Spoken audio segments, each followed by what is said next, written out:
Hi hello नमस्कार सगळेजण कशा आहेत? मस्त मजेत आणि एकदम आनंदात असाल। मी नैना माझ्या YouTube चॅनल मी तुमचं सगळ्यांचं मनापासून स्वागत करते। एक छानसा छोटासा व्हिडिओ घेऊन परत एकदा आलेले आहे, तर तुम्हाला सुद्धा नक्कीच आवडणार आहे। तर दिवसभर जरा सुद्धा बसायला वेळ भेटलेला नाही, दिवसभर काही ना काही दिवसभर चाललेत कामं आणि आज सगळे भांड्याचे कामं झालेत, म्हणजे भांडे वगैरे सगळे घासून झालेत आणि उद्याच्याला आता उद्या सुद्धा बरेचसे काम आहेत। आज आहे शनिवार, तर आज मी सगळे भांडे वगैरे घासून घेतलेत आणि पूर्ण मांडणी खाली केली। मी तुम्हाला दाखवते व्यवस्थित पूर्ण मांडणी खाली केली का आता उद्याच्याला मांडणी काढून मी व्यवस्थित सगळं घासणार आहे मांडणीला, का तर मागून त्याला थोडंसं गंज चढल्याने झालंय आणि एकदा जर घासली नाही ना व्यवस्थित मग त्याला जास्त गंज चढेल। त्यासाठी म्हणलं एकदा काढून घासावी आणि शिवाय उद्याच्याला सचिनला सुट्टी आहे, त्यासाठी ती उद्या मांडणी काढून देतील तर आम्ही उद्याच्याला घासेल। आता सगळे माझे भांडे घासून झालेत, आज दिवसभर पूर्ण भांड्याचं काम करून घेतले, म्हणलं सगळे भांडे घासून घेते। सगळे आधी कामं सगळे घरातले छोटे मोठे सगळे कामं आवरले आणि नंतर मग भांडे घासायला बसले, तर सगळे भांडे घासून घेतलेत। बसले म्हणजे तिथं उभा राहूनच भांडे घासतात, बसायला आणि भांडे घासायला इथं काही जागा नाहीये, त्यासाठी उभा राहूनच भांडे वगैरे घासायला लागतात। तर सगळे भांडे घासून घेतले आणि आता संध्याकाळच्या 8 वाजले, तर माझं मी 7:30 वाजता जेवण करून घेतलं। भूक लागली होती मला तर जेवण करून घेतलं आणि आता इथं तिघांसाठी मस्त असं अंड्याचं कालवण केलंय। प्लीज कढईला काय बघू नका, कढई काळी आहे, त्यात मी बरेचशा म्हणजे आता बऱ्याच वर्ष त्यामध्ये काय पण तळायचं जर काय असेल ना मी ह्याच्यामध्ये तळते, त्यासाठी कढई अशी काळी झाली पूर्ण आणि आता तिला जास्त करून मी वापरत सुद्धा नाही। पण आता भांड्यामध्ये कढई दुसऱ्या जे कढई आहेत ते खाली गेल्या आणि त्याच्यासाठी मग मी ह्या कढईमध्ये करून टाकली अंड्याची भाजी। आणि ही बघू शकता सगळी मांडणी मी खाली केली घासून भांडे, आणि ही मातीचे भांडे दुसरी कढई ही आहे जी खाली राहिली तर ती मी उद्याच्यालाच घासन, आता ठेवायला जागा पण नाही ती भांडे कुठं, आणि ही डबे सुद्धा मी उद्याच्यालाच घासन। आणि आता एवढे सगळे भांडे घासून ठेवले, बघितले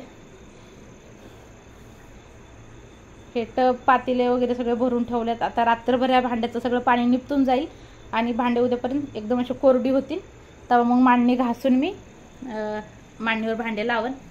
आणि हे बघा हे जे काय झालं ही तार पण तुटली, हे दिसलं ना तुम्हाला भांडे असं गंज, तर असं मांडणीला गंज लागायला लागली। हे बघा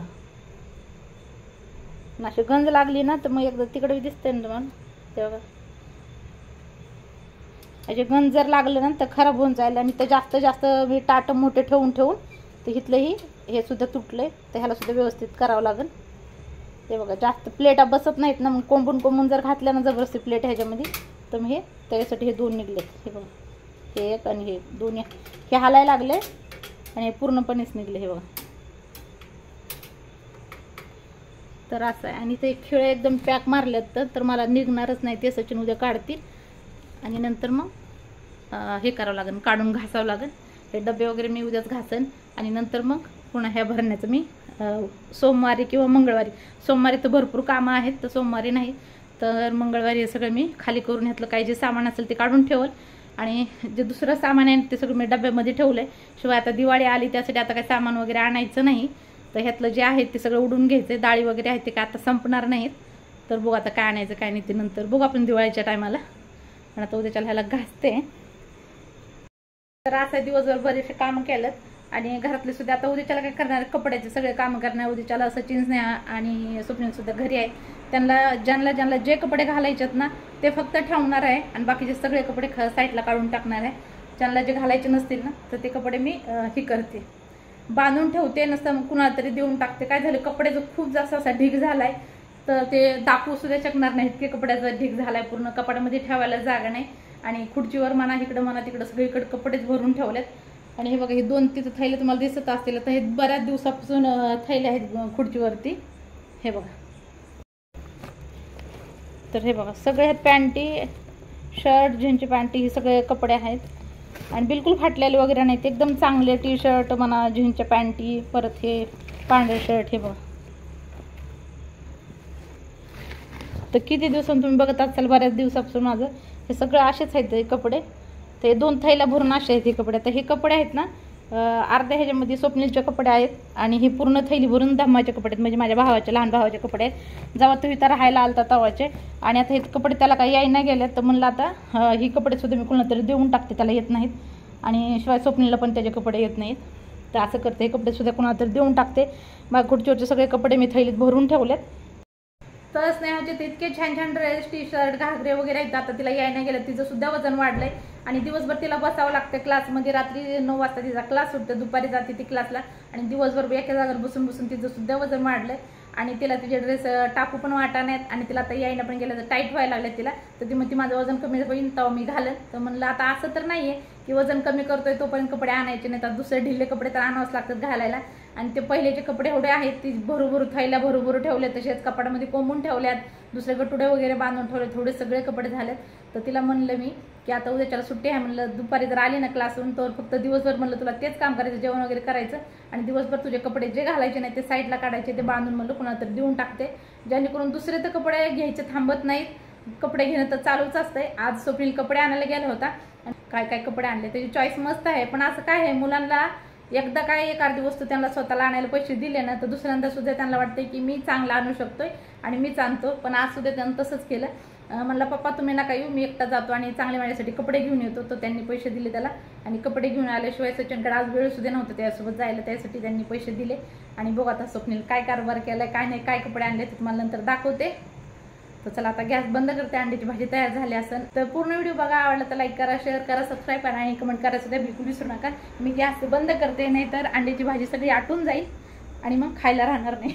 ठीक आहे, तर मस्तपैकी अंड्याची तर भाजी तयार झालेली आहे. आणि आज मला भात भाकरी काय करायचं नाही, भात बी आहे आणि सकाळच्या चपात्या सुद्धा आहेत, त्यासाठी मी आता काय करणार नाही, फक्त भाजी करून ठेवली. तर 4 वाजल्यापासून स्वप्नीलने आतापर्यंत जाऊन काय आणलंय, संध्याकाळच्या किती वाजलेत मला सांगते आणि ही कशाची तयारी आहे ती सुद्धा सांगते तुम्हाला.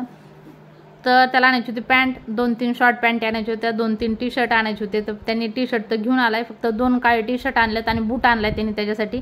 म्हणलं पॅन्ट वगैरे काय नाही आणले, तर म्हणतो उद्याच्याला आणायला जायचंय.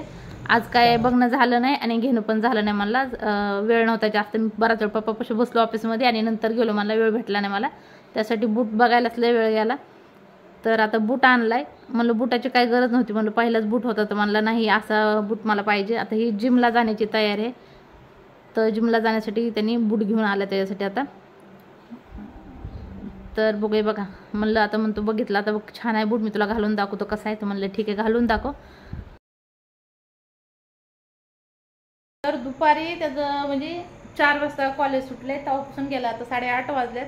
पप्पाच्या ऑफिसमध्ये बराच वेळ बसला, म्हणला त्यांच्याकडून पैसे घेऊन गेलाय, बूट घेऊन आलाय आणि हे जिमची तयारी आहे, जिमला जायची. आता दिवाळी सुद्धा आली, दिवाळीत त्याचा बड्डे सुद्धा असते, आता बड्डेला वेगळे कपडे, दिवाळीला वेगळे कपडे आणि आता ही जिमला जाण्याची तयारी आहे. तर दररोज आता असे ब्लॅकवाले टी शर्ट त्याला घालून जायचे. त्याला म्हणलं होतं ब्लॅकवाले नको आणू का, आता पहिले 2-3 आहेत म्हणलं, 2-3 का 4 टी शर्ट आहेत त्याला पहिले. तर सगळे काळे काळे झालेत कपडे आणि परत बी तोच घेऊन आला आता काळेच कपडे. तर ठीक आहे, असं आहे. लेकरं थोडेसे मोठे झाले ना, त्यांना वाटतं आम्ही खूप जास्त मोठे झालो आणि आम्हाला सगळं काय समजतं, सगळं काय चांगलं वाटतंय. तर चला त्यांच्यासुद्धा आवडीचं काय ना काय करावं लागतं म्हणा. पण ही अशी एवढी आवडले मोठी महागात पडते. तर मस्त असं टी शर्ट बी छान वाटायला लागलं, बूट छान वाटायला लागलं त्याचा, व्यवस्थित त्याला आलाय सुद्धा. तर मी म्हणलं चांगलं एकदम परफेक्ट आणलंय म्हणलं बूट. तर म्हणतो मग त्याला 2-3 वेळा घालून बघितले, दुसरे घालून बघितले आणि मला हे आवडले म्हणून मी हे घेऊन आलोय. चांगलेच आहेत, कलर म्हणजे ठीक आहे आता. आणि म्हणलं ब्लॅक कलरचे का सॉक्स आणले नाही, तर म्हणतो नको ब्लॅक कलरचे पहिले आहेत ना म्हणूनसाठी मी व्हाईट कलरचे घेऊन आलो सॉक्स. कसा दिसायला लागलो सांग, म्हणलं खूप छान दिसायला लागलास म्हणलं. 2-2 वेळा विचारते सांग ना चांगला दिसायला लागलं, म्हणलं हो छान दिसायला लागलं. तर आता आरशात जाऊन एकदा बघल, परत एक फोटो काढ म्हणलं, हा ठीक आहे काढते म्हणलं, जा आधी बघून ये नंतर फोटो वगैरे काढते म्हणलं तुझा. तर मुलांच्या सुद्धा काही गोष्टी आवडीच्या केल्या पाहिजे, पण त्यांची आवड म्हणली ना खूप जास्त महागात पडते. मी जर मी 2000 रुपये जर कपडे आणायला घेऊन गेले तर 1-2 ड्रेस घेऊन येते, त्यात स्नेहाला टी शर्ट वगैरे काहीतरी त्यातलंच काहीतरी आणते, लब्बर बक्कल वगैरे कानातले वगैरे काहीतरी घेऊन येते, 400-500 रुपये महागारी आणते, पण 2000 रुपये उडवत नाहीये. पण त्याने आज थोडे पैसे नेलेत आणि त्यातले काय 1000-500 काहीतरी वापस आणलेत वाटतंय. आता किती आणले ती पण माहित नाही मला, बघावं लागतील. शिवाय आता टी शर्ट त्याला घालून दाखव म्हणते कसे दिसतात कसे नाही. बूट सुद्धा ह्याच्या आधी सुद्धा तुम्हाला एकदा बूट दाखवलं होता, तेव्हा सुद्धा त्याने 2,500-3 हजाराचा बूट आणला होता आणि त्याला फक्त एकदा कोणाच्या तर लग्नात घातलंय, तेव्हापासून तो बूट तसाच पडलाय, एकदा सुद्धा त्याने घातलेला नाही. परत आता एवढा महागाचा तो बूट घेऊन आलाय. आणि आता बघू अजून चप्पल म्हणतो काय त्याला, आणखी जे उरलेत पैसे ना त्याची आता मी वापस देत नाही, मी त्याला चप्पल वगैरे मला आणणार आहे. आता बघू काय आणतोय काय नाही. तर पण असं आहे. तर मुलं जराशी मोठी झाली ना तर खरंच लहान असल्यावर असं वाटतं की कधी मोठी होतील आणि मोठे असल्यावर वाटते लहान असतानाच बरे असते. तर आता स्वप्नील आमचा झालाय 16 वर्षाचा, पण त्याला वाटते की आता मी खूप मोठा झालोय, सगळ्या गोष्टी काय मला आता समजायला लागल्यात आणि सगळं काही मी स्वतःच्या मनाने आणू शकतो असं चाललंय त्याचं. तर ठीक आहे चला स्नेहा तर स्नेहा आणि सचिन आता 15 ते 20 मिनिटात येतील. बघू आता केव्हा येतात कधी नाहीत. का तर स्नेहाचा क्लास 9 वाजता सुटतोय आणि येता येता अर्धा तास त्यांना लागतो. तर स्नेहाचा फोन आला होता काय आणायचं काय नाही म्हणून. उद्या रविवार आहे, काय नाश्त्याला काय बनवायचं असेल काय आणायचं असेल तर सांग. तर म्हणलं आता काय नको, उद्या बघते काहीतरी नाश्त्याला घरातलं काहीतरी बनवून.